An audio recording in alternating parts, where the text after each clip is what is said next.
North End of Birkenhead is one of the most deprived communities in the UK. There are lots of stereotypes about crime, drugs and antisocial behaviour. This is the same for many areas up and down the country which are also known as deprived. We want to investigate if growing up in an area with these issues can impact upon your confidence, self-esteem and ultimately your life. According to a government report on preventing poor children from becoming poor adults, the highest rate of children ever playing truant was within the poorest communities in the country. Mr. Parry, the principal here at the University Academy of Birkenhead, has some opinions on the statistic.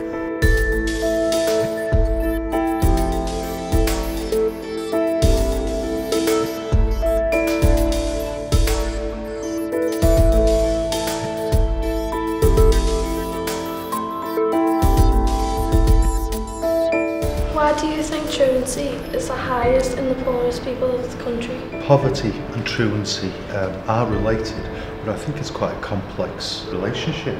I think the poorest areas are the ones that have seen industry declining for a long time, and so the children growing up in those families are not used to seeing people in employment, people who are successful, and I think that very often the children in those areas don't see the role models that inspire them to go to school and do as best as they can there.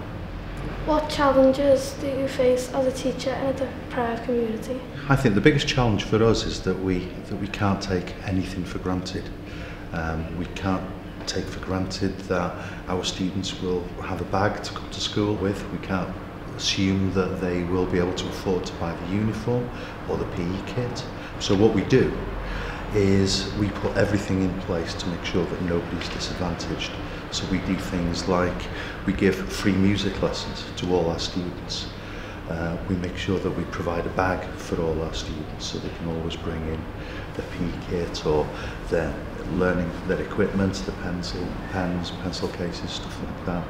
And that we make sure that every one of our year groups gets to go on a range of trips, and we make sure that they're either always affordable or free. Do you think coming from a deprived community can affect people's confidence and self-esteem? Yes, I do. But you know what? I think the most important thing is that link between success and confidence. You know, what we say here is you don't need to be a genius to succeed. You don't need to have some God-given talent. What you need to have is confidence and the right attitude, because that's the biggest barrier to success. What we do is we do an awful lot of work with our students through, whether it's through trips or with enrichment. We also work with a wide range of external organisations like WEB to make sure that we can help all our students develop the confidence so they can go out there to able to tackle any problem that they might face in the future. And I think that's what makes successful young people.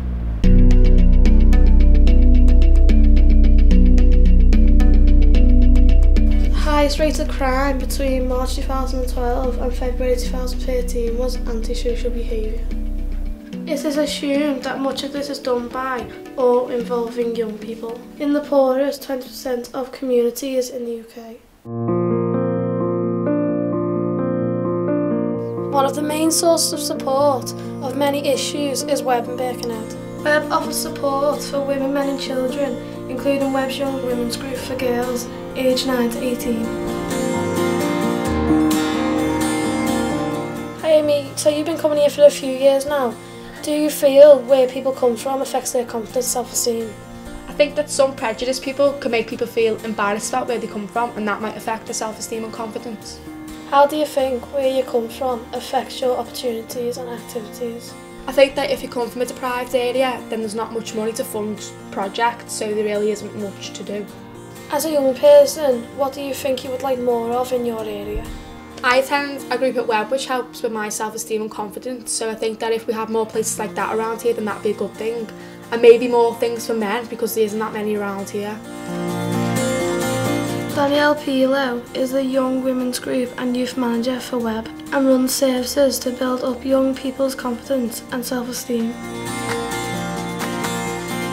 Hi Dan, so you work at Webb. Have you had any experience of being judged from where you come from?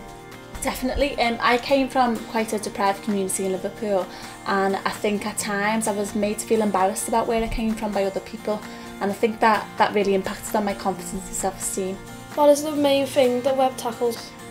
I don't think I could say the biggest thing because we tackle so much, but I think what we do is that we work with people on an individual basis to decide what they want to work on or look at. So whether that's confidence or self-esteem or even anger management, we look at that with the person and decide what they would like to do. Why do you continue to work in deprived communities like the North End of Birkenhead? I think first of all I've got a lot of passion for these communities and also for the people that are in them, and I also really believe that it shouldn't matter where you come from, you should have access to all opportunities and activities that you want.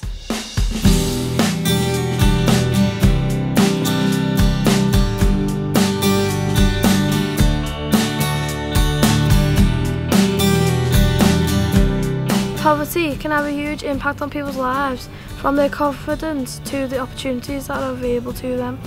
We need more services in our communities to encourage people to aspire, achieve and grow. Confidence and self-esteem are so important, and everyone has the right to develop them no matter where they come from.